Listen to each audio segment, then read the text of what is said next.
In this video, you will learn how to change the screen resolution in Windows 11 or Windows 10 computer. And if by any chance, if you're unable to change the screen resolution, then also you will be able to do it. Please make sure you watch the whole video and let's go ahead and do that. So the very first step is just do a right click and then go to display settings. You can also do a right click in the start icon and then you can go to settings. And once you're here, at the left hand side, we need to go to this system. And here we go to display and then display resolution. Now, whatever the recommended one is there, please make sure you select that or the highest resolution. Because if you have the highest resolution, your all applications will work fine.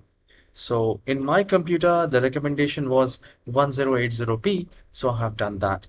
Now let's say by any chance, if you do not get a higher DP or higher resolution in your screen, what you need to do is do a right click in the start icon and then go to device manager.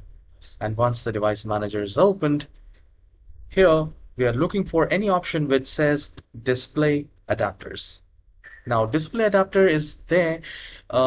We need to update it. Sometimes when we don't have the right driver or the display driver, then also we don't get any higher resolution in the display option.